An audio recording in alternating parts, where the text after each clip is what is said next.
Akala nila, pangkanto lang ang kaya ni Lola sa gotohan.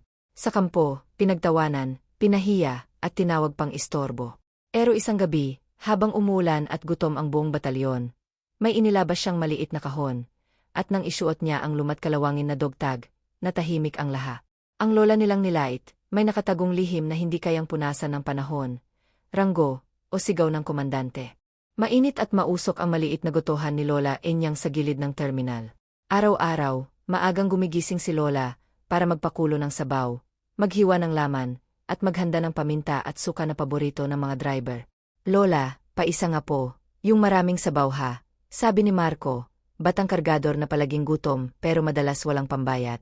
Ngumiti si Lola Enyang, kita ang maliliit na kulubot sa gilid ng kanyang mga mata. Sige na, umupo ka diyan. Huwag mo nang intindihin ang bayad, basta ubusin mo, ha? Salamat po, La. Mahina pero taos pusong sagot ni Marco. Ang gotohan ni Lola ay parang maliit na kanlungan sa gitna ng magulong mundo ng terminal. May trapal na butas-butas, maingay na jeep, at sigaw ng konduktor. Pero sa paligid ng lumang kaldero ng goto, may kakaibang init at kasiyahan. Kahit payak, laging may tumatawa, laging may kwento. Isang hapon, dumating ang isang grupo ng sundalo mula sa kampo sa kabilang bayan. Pawis, pagod, at halatang galing sa mahabang lakad. Nang maamoy nila ang goto, agad silang lumapit. Boss, magkano po isang mangkok? Tanong ng isang sundalo na tinawag ng iba na si Joel. Hindi ako boss, Hijo, lola mo lang, natatawang tugon ni Lola Enyang. 30 lang kada mangkok. Libre na kalamansi at paminta kung gusto mo. Oy, mura ah, sigaw ng isa pang sundalo, si Rico. Mga tol, dito na tayo. Baka masarap to, mukhang lutong nanay, lola. Umupo sila sa mahabang lumang bangko. Inisa-isa ni Lola ang pagserbisyo, isang mangkok, 2 mangkok, hanggang mapuno ang buong mesa ng sabaw na kumukulo sa init at amoy na nakagugutom. Grabe tong sabaw, parang may magic, sabi ni Joel habang sinusubo ang unang kutsara. La, saan nyo natutunan to? Sandaling natigilan si Lola. May bahagyang lungkot na sumilip sa kanyang mga mata. Pero agad din itong napalitan ng ngiti. Matagal na, Hijo. Sa isang lugar na puno ng putik, sigaw, at gutom. Sa kampo, tanong ni Rico, nagbibiro. Naging sundalo ba kayo, La? Napangiti si Lola, pero hindi sumagot agad. Sa halip, tumalikod siya, para magdagdag ng tubig sa kaldero. Sa gilid ng kanyang lumang apron, may nakasukbit na maliit na kalawangin na kahon na tila balaging kasama niya saan man siya magpunta. Kinabukasan, habang nag-aayos si Lola ng mga mangkok, may lumapit na batang babae, si Lira, apo ni Lola, na galing pa sa kabilang barangay. La, natanggap na po yung sulat. Kailangan niyo raw pumunta sa kampo bukas. May selebrasyon daw para sa mga veterano. Tumigil ang kamay ni Lola sa pagpunas ng mesa. Veterano, mahina niyang uli. Matagal na akong nakalimutan ng mundo, apo. Bakit ngayon pa? Hindi ko po alam, La. Pero nakalagay dito, pangalan niyo raw mismo. Enriqueta Salazar. Kayo po yon, di ba? Napatingin si Lola sa maliit na kahon na nakasabit sa kanyang apron. Mahigpit niyang hinawakan iyon, para bang biglang bumiga. Ako yon, mahinang sagot niya, sabay buntong hininga. Mukhang kailangan ko na namang bumalik sa lugar, na matagal ko nang tinakasan. Maagang naglakad sina Lola Enyang at Lira papunta sa kampo kinabukasan. Nakaputing lumang blouse si Lola, may malinis na panyo sa lig, at dala ang maliit na kahong matagal na niyang hindi binubuksan. Si Lira naman ay may dalang maliit na bag na puno ng tubig at tinapay. La, kinakabahan po ba kayo? Tanong ni Lira habang naglalakad sila sa maalikabok na daan. Konti, amin ni Lola. Hindi sa mga sundalo, apo, kundi sa mga alaala. Pagdating nila sa harap ng kampo, sinalubong sila ng bantay na sundalo. Bata pa, siguro wala pang 20. May pangalan sa uniforme, Santos. Saan po kayo? Magalang na tanong ni Santos.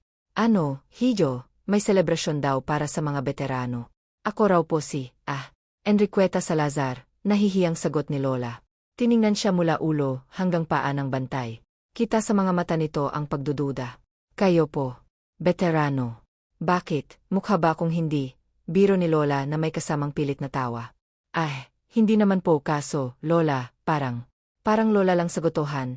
Singit ni Lola, ngayon ay mas totoo na ang ngiti. Hijo. Doon ako kilala. Pero pinapunta niyo ako rito, hindi ba? Sandali lang po ha, sagot ni Santos, medyo nahihiya. Tumakbo ito papasok ng kampo. Habang hinihintay, dumating ang isang grupo ng sundalo mula sa loob. Pinangungunahan ni Kapitan Morales, matangkad, istrikto ang mukha, at halatang sanay mag-utos. "Sino yung pinapapasok nyo, Santos?" tanong ng kapitan. "Sir, siya po si Enriqueta Salazar." Yung nasa listahan ng veterano, pabulong pero naririnig pa rin ni Lola. Tiningnan siya ni Kapitan Morales, bakas ang pag-aalinlangan. "Siya. Sigurado ka ba?" "Sir, dala niya raw po yung sulat." Inabot ni Lola ang nakatiklop na papel, mula sa bulsa ng kanyang palda. Tinanggap ito ni Kapitan at mabilis na binasa. Pagkatapos, muling tumingin sa kanya. "Ito ang kampo ng Sandatahang Lakas, hindi kantang inuman o palabas sa barangay," malamig na sabi ni Kapitan Morales. "Bakit ngayon lang kayo nagpakita? Kung totoo man yang sinasabi nyo." Umiling si Lola, marahang sumago. "Hindi ako nagpakita, dahil wala namang naghahanap." Napatingin si Lira sa lola niya, kita ang kirot sa mata. "Sir, totoo po yung sulat. Baka pwedeng." "Hindi pa ako tapos magsalita, iha," putol ni Kapitan. "May programa kami mamaya. Kailangan disiplinado at maayos ang lahat. Kung magkakagulo dahil sa maling impormasyon, problema yon." "Kap," sabat ni Joel, yung sundalong kumain sa gotohan kahapon, na ngayon ay papalapit. "Kilala ko po yan. Siya po si Lola sa gotohan sa terminal. Mabait yan. At may sinabi po siya kahapon tungkol sa kampo." "Gotohan." Napangisi si Kapitan Morales. "Kaya pala. Baka napagkamalang pangalan ng batalyon. Iba po ang pagluluto ng goto sa pakikipagdigma, Lola." Ramdam ni Lola ang unti-unting pamumuo ng hiya sa dibdib. Naririnig niya ang pabulong na tawa ng ilang sundalo sa gilid. May isa pang nagbiro, "Sir, baka siya yung kuok ng gera dati." Tagagoto ng mga sundalo. Nagtilian ng mahina ang iba, pigil ang halakha. Bahagyang yumuko si Lola, pero hindi bumigay ang tinik. "Kung ayaw niyo akong papasukin, sabihin niyo ng direkta, Hijo. Hindi ko kailangan ng palakpak. Sapat na sa akin ang katahimikan." Tumingin si Kapitan sa relo niya. "Seg. Apapasukin kita, for verification. Pero wag kang masyadong umasa. Kapag napatunayang mali, hindi kita kayang protektahan sa mata ng mga tao. At wag mong idadamay ang gotohan mo rito." Tumalon ang puso ni Lira sa kaba, pero mahigpit siyang kumapit sa braso ni Lola. Kaya nyo to." Tahimik na tumango si Lola, pinisil ang maliit na kahong nakasukbit sa kanyang tagiliran. Hindi pa niya ito binubuksan, pero alam niyang darating ang oras na kakailanganin niya na. At sa bawat hakbang papasok ng kampo, ramdam niya ang bigat ng bawat alaala na matagal na niyang pilit kinakalimutan. Pagpasok nila sa kampo, agad na bumungad ang malalaking tolda, bandila ng bansa na pumapaypay sa hangin, at hanay ng mga sundalong nag-insayo. May mga opisyal na nakaputi, mga sarhento na sumisigaw ng utos, at mga bagong recruit na halatang kinakabahan. "Dito muna kayo," sabi ni Santos, sabay turo sa isang bakal na upuan malapit sa opisina. "Hintayin niyo po ang tawag ni Major." Umupo si Lola at si Lira. Tahimik lang sila habang pinagmamasdan ang paligid. May mga panakanakang tingin ang ibang sundalo kay Lola, may nagsusuri, may nagdududa, at may ilan na basta nalang ngumisi. "Parang hindi sila naniniwala sa'yo, La," mahina pero may halong inis na bulong ni Lira. "Para bang, wala kang karapatang tawaging veterano." "Hayaan mo na, Apo," sagot ni Lola, marahang hinahaplos ang likod ng apo. "Sanay na ako na hindi paniwalaan ang tahimik." Lumapit si Joel, may dalang 2 plastik ng tubig. Lira, ito po muna. Mainis sa labas." "Salamat, Hijo," nakangiting sabi ni Lola. "Kapitan Morales talaga, strikto, lalo na pag may bisita galing labas," sabi ni Joel. "Pero kung totoo yung nasa sulat, siguradong may record kayo sa archive." "Archive?" tanong ni Lira. "Opo, yung lumang opisina sa likod. Doon nakalagay ang record ng mga dating sundalo, lalo na yung sumabak sa digmaan noon. Bihira na lang buksan yon." Habang nag-usat sila, lumabas mula sa opisina si Major Alvarez. May edad na, may salamin, at halatang matagal na sa serbisyo. Kasama niya si Kapitan Morales. "Kayo si Enriqueta Salazar?" tanong ni Major, direkta ang tingin kay Lola. "Opo, Major," sagot ni Lola, bahagyang nakatayo bilang paggalang. "Tara," maikling sabi ni Major. "May dapat tayong tingnan."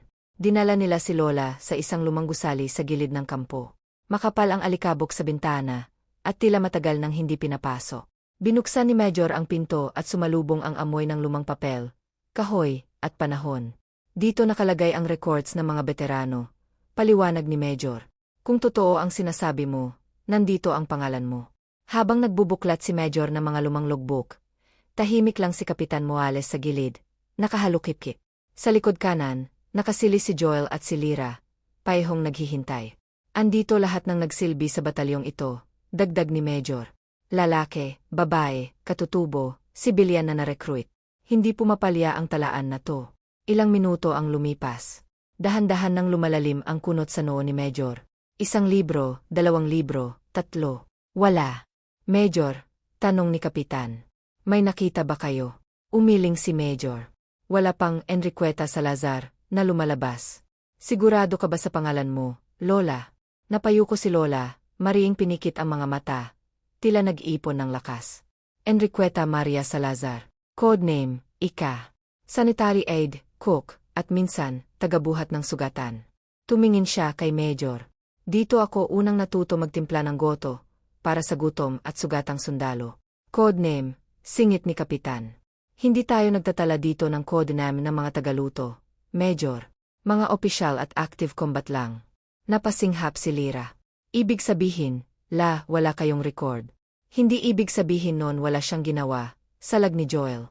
Maraming hindi natatala sa papel, pero buhay namin ang evidence.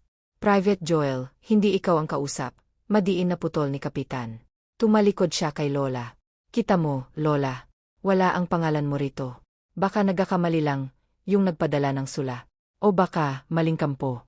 Ramdam ni Lola na parang may malamig na tubig na ibinuhos sa ulo niya. Ang pag-asang baka sa wakas ay kikilalanin ang nakaan niya. Unti-unting nilalamon ng hiya at pagdududa. Kung gusto nyo, pwede kayong umattend sa programa bilang bisita, dagdag ni Kapitan, malamig pero formal. Pero hindi bilang beteano. Ayokong magmukhang katawa-tawa ang seremonya. Napakagatlabi si Lyra. Sir, hindi po ba pwedeng bigyan ng pagkakataon si Lola na magpaliwanag? Nagtinginan sina Major at Kapitan. Si Major, bahagyang may awa sa mga mata. Si Kapitan, nanatiling istrikto. May isang paan, sabat ni Major. Kung may personal na patunay si Lola, anumang dokumento o bagay na mag-ugnay sa kanya sa kampo na ito noong panahon ng digmaan, pwede pa nating ikonsidera. Tahimik na napahawak si Lola sa maliit na kahong matagal na niyang hindi binubuksan. Ramdam niya ang kabog ng dibdib. Parang tumitibok muli ang mga nakalibing na alaala. Kung ganon, mahina pero buo ang boses niyang sabi, kailangan na sigurong buksan ito. Hawak-hawak ni Lola Enyang ang maliit na kahon habang nakapalibot sa kanya sina Major, Kapitan Morales, Joel, Lyra, at ilang sundalong usisero. Nasa isang sulok sila ng lumang opisina, malayo sa mata ng karamihan. Matagal ko nang hindi tinitingnan to, mahinang sabi ni Lola. Naisip ko, baka kung itatago ko, kasabay niyang mawawala ang sakit ng nakaan. Pero mali pala ako.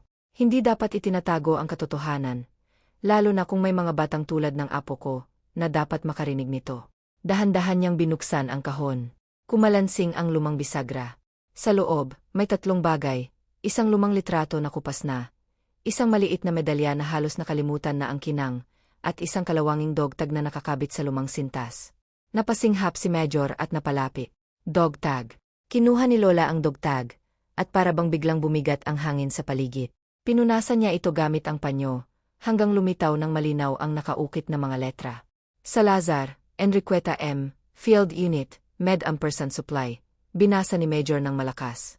Nanlaki ang mata ni Joel. Sir, ibig sabihin, totoo po lahat ng sinabi ni Lola. Hindi nagsalita agad si Kapitan.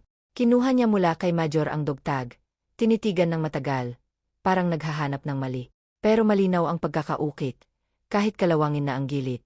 Kung peke to, napakagaling ng gumawa, mababa pero nabasag na ang tigas sa tinig ni Kapitan.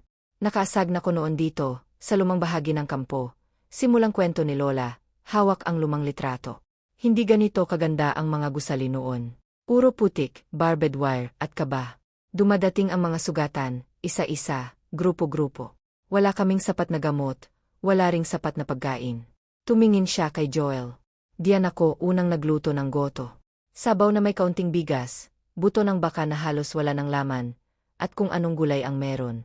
Tinawag nila yung sabaw ng pag-asa.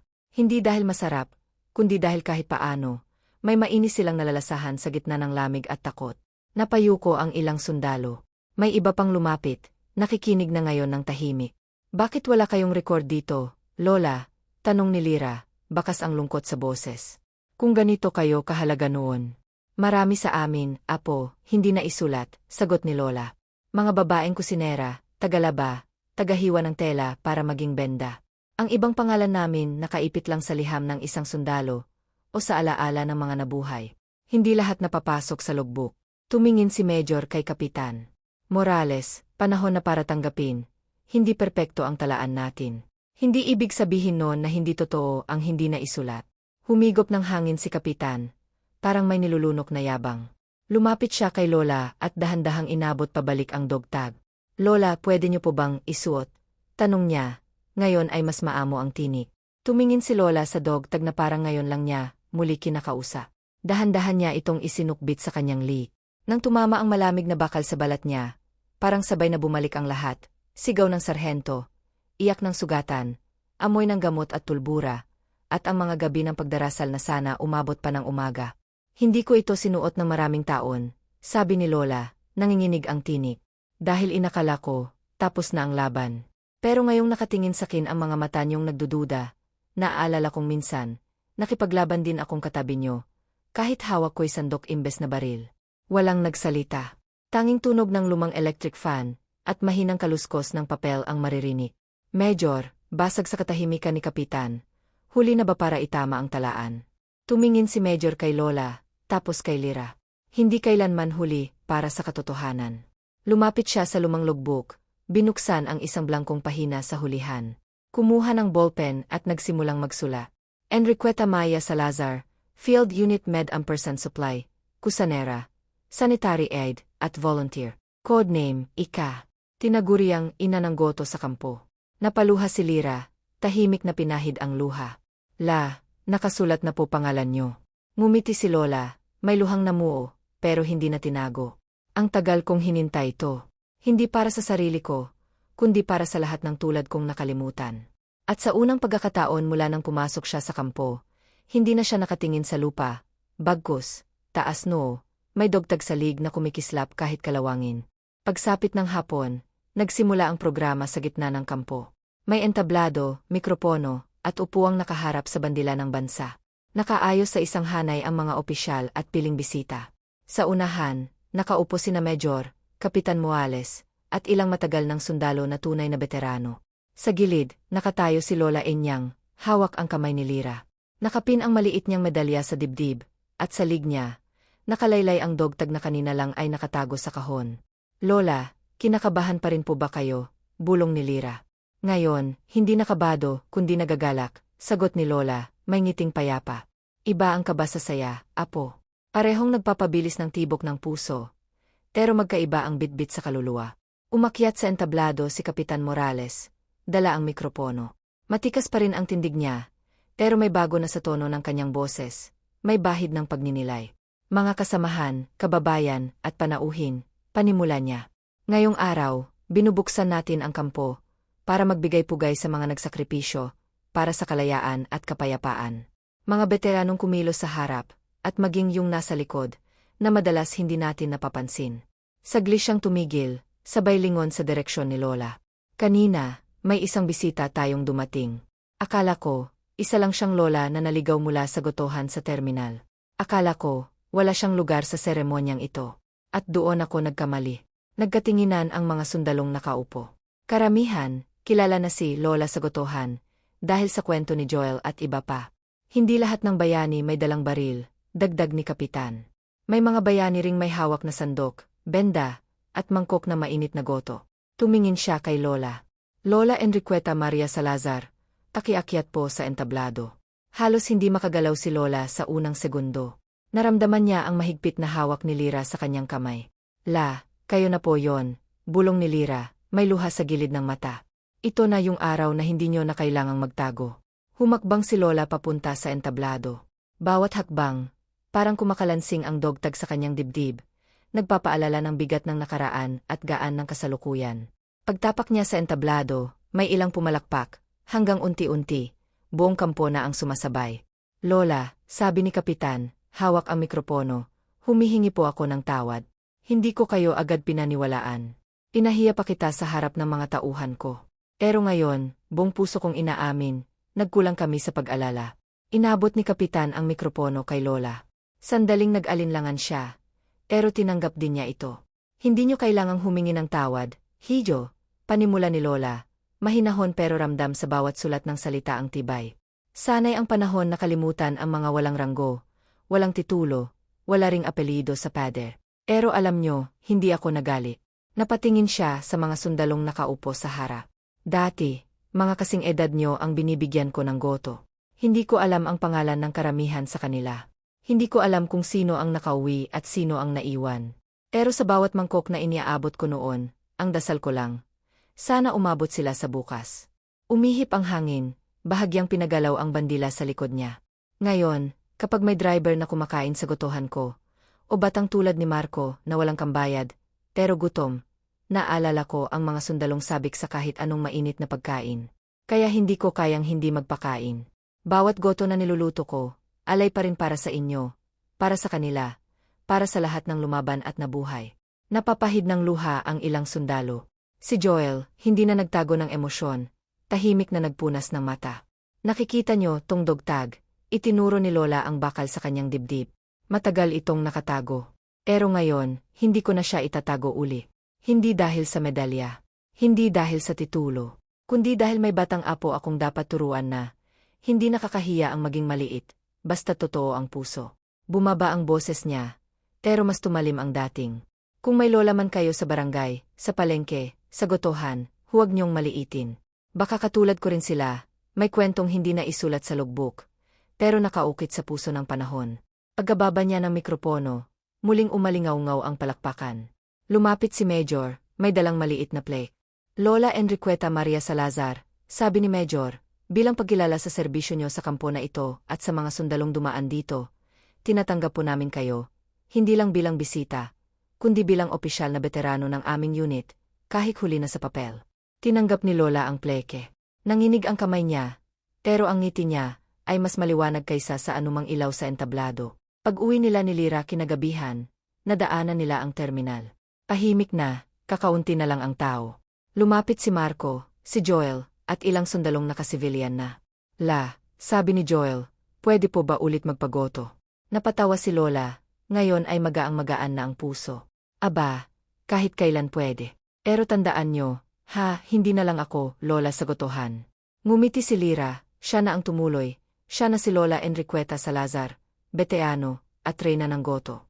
At sa bawat huling patak ng sabaw na ibinuhos ni Lola sa mangkok ng gabing iyon, ramdam na ramdam. Hindi na siya simpleng lola lang sa gilid ng kalsada. Siya na ngayon ang kwentong isinasalaysay, hindi na itinatago, isang kwentong magsisimula sa gotohan, dadaan sa kampo, at mananatili sa puso ng mga nakarinig.